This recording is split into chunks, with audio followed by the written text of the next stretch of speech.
Oke, baik. Assalamualaikum warahmatullahi wabarakatuh. Selamat pagi, selamat siang, selamat malam akan teteh semuanya. Di sini kami dari kelompok 10 akan mempresentasikan hasil kerja kelompok kami, yang di mana di sini membahas data flow diagram atau DFD.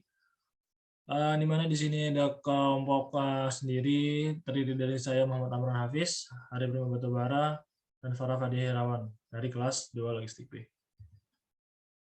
Di sini kita membahas perancangan sistem informasi dengan data flow diagram, sistem informasi logistik. Langsung saja masuk ke pembahasan soal yang akan dilanjutkan oleh teman saya, dipersilakan.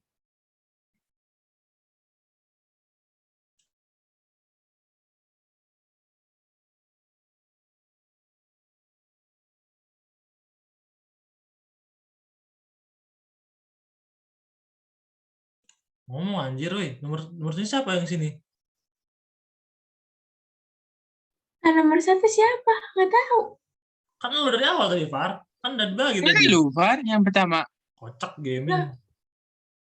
Bukan dari step 3. Enggak, lu dari 1, 2, 3, 4. Nah, dari sini Hardi 1, 2, 3, 4. 4 slide. Duh. Oke. Lanjut ya. Sabar. Nih. 1, Stop record dulu. Enggak, lanjut. Ini udah gua push. Oke, dia ya 1.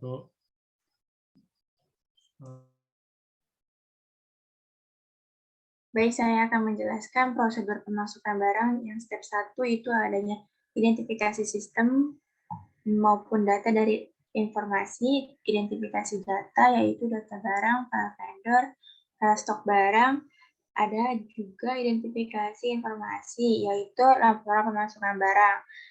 Adapun identifikasi sumber data dari informasi dari sumber data tersebut adanya vendor bagian gudang.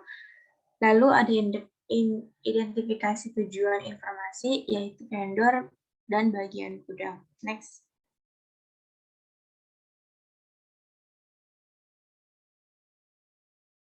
Pada step 2 ini pembuatan konteks diagram yaitu adanya nama sistem yakni prosedur pemasukan barang, yang kedua ada terminator yang ada di dalam gudang yang berupa vendor dan bagian gudang. Yang ketiga adanya penerimaan dan pemberian oleh external entity dari atau ke sistem.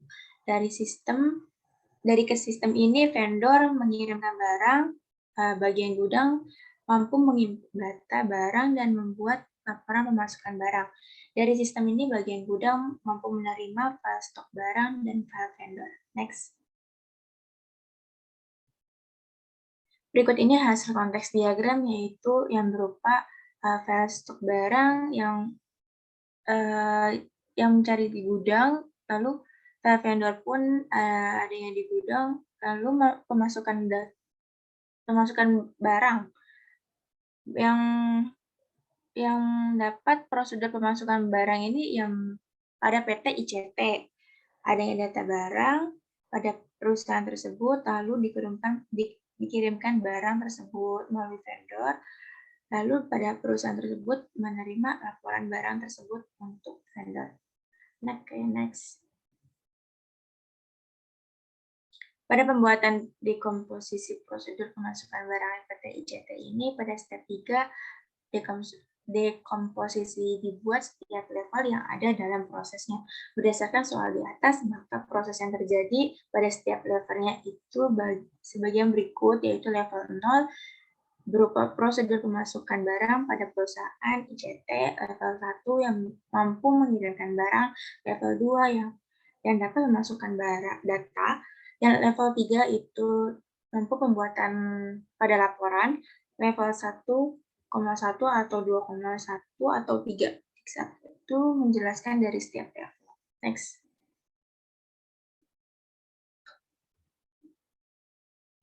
Hasil dekomposisi prosedur pemasukan barang perusahaan ICT ini, yang pertama pada perusahaan ini mengirimkan barang, yang kedua memasukkan data, yang ketiga pembuatan laporan, lalu mengirimkan barang ini dibuatkanlah pembuatan laporan penerimaan barang. Yang kedua ini memasukkan data itu yang yang dapat membuat file stok barang, lalu pembuatan file vendor. Pada pembuatan laporan ini berupa pembuatan laporan yang termasuk pemasukan barang. Next. Pada step 4, proses ini dalam pembuatan laporan bagian gudang akan membuat laporan pengeluaran, laporan stok update barang, dan tanda bukti pengeluaran barang. Adanya proses penyerahan data, bagian instalasi 1 akan memberikan atau menyerahkan daftar barang yang diperlukan. Pada proses selanjutnya, pengecekan dalam bagian gudang akan melakukan pengecekan pada stok barang tersebut. Oke, next. Stop. Kasih Hardi, anjir. Ngapa lu tuh semua? Habis ini. Kan hasilnya masih gua kan? Enggak. Ya udah habis ini langsung kasih Hardi aja. Oke. Sabar. Next. Sabar. Terus 9 menit lagi. Sabar ya. Langsung kasih Hardi habis ini.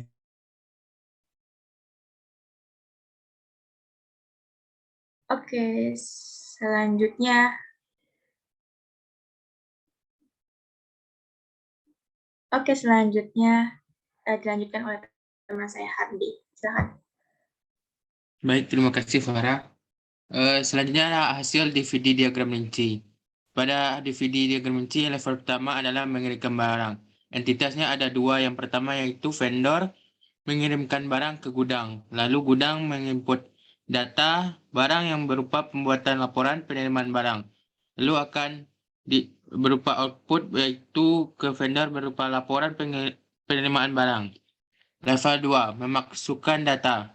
Di sini terdiri dari satu entitas. Yang pertama, outputnya adalah menginput data yang berupa pembuatan file stok. Setelah itu, file stok barang akan dikirim ke gudang. Lalu gudang akan memperoleh output yaitu menginput data.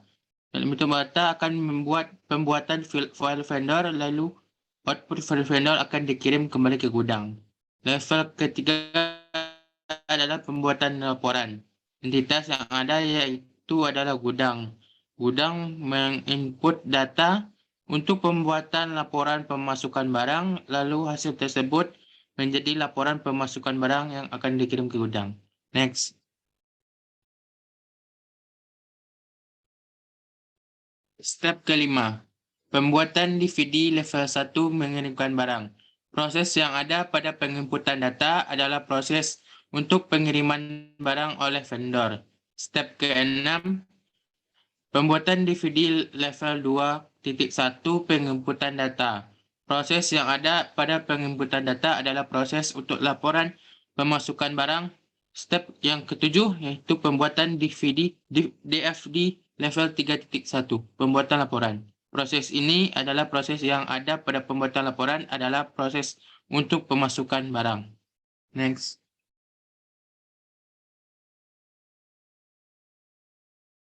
Oke, selanjutnya akan dijelaskan oleh Hafiz. Oke, baik. Di sini saya akan menjelaskan untuk prosedur pengeluaran barangnya.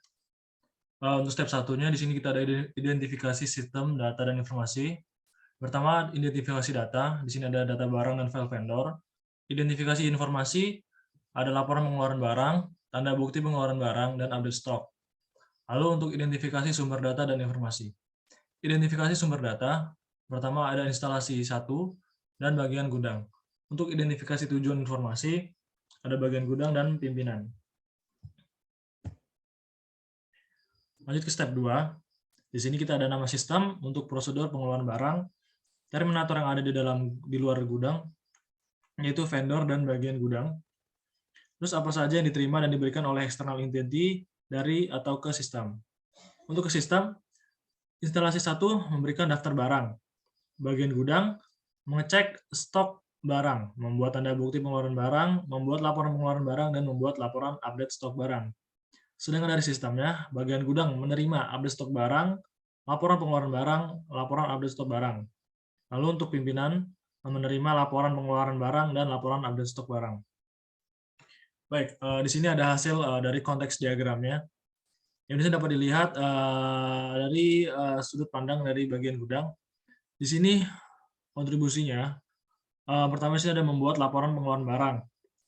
Lalu ada melakukan pengecekan stok barang, membuat bukti pengeluaran barang, serta membuat update stok barang yang akan dikirimkan ke sistem prosedur pengeluaran barang. Lalu dari sistem tersebut, prosedur tersebut menghasilkan output untuk bagian gudang, yaitu laporan pengeluaran barang, laporan update stok barang, dan tanda bukti pengeluaran barang. Sedangkan untuk bagian instalasi 1, di sini untuk prosedur pengeluaran ini dia memberikan daftar barang. Lalu untuk pembinaan menerima laporan update stok barang dan laporan pengeluaran barang dari prosedur tersebut.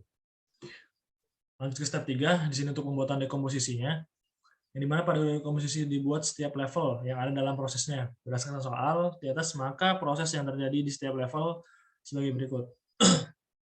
Level 0, prosedur pengeluaran barang PT ICT. Level 1, pembuatan laporan, pengecekan data, dan penyerahan data. Selanjutnya level 1, 2.1, 3.1 merupakan penjelasan dari setiap levelnya. Nah, di sini adalah hasil dari diagram dekomposisi prosedur pengeluaran barang. Di mana untuk level 0-nya di sini ada prosedur pengeluaran barang, level 1 pembuatan laporan, level 2 penyerahan data, level 3 pengecekan data. Di mana setiap levelnya ini memiliki sub-level 1.1, 1.2, 1.3, dan seterusnya dapat dilihat daripada diagram di sini. Untuk step 4-nya ada proses. Dalam proses pembuatan laporan, bagian gudang akan membuat laporan pengeluaran, laporan stok, update, barang, dan tanda bukti pengeluaran barang. Lalu dalam proses penyerahan data, bagian instalasi 1 akan memberikan atau menyerahkan daftar barang yang diperlukan. Dalam proses pengecekan, bagian gudang akan melakukan pengecekan stok barang.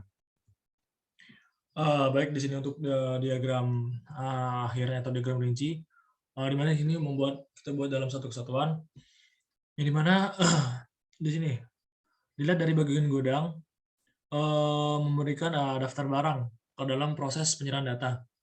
Lalu bagian instalasi juga, instalasi 1 memberikan daftar barang dalam proses level 1 yaitu penyerahan data. Lalu bagian gudang akan melakukan pengecekan stok barang, di mana masuk ke proses pengecekan data. Lalu bagian gudang akan membuat laporan pengeluaran barang, laporan update stok barang, dan tanda bukti pengeluaran barang, yang dimana di sini masuk ke proses pembuatan laporan, yaitu pada level 2.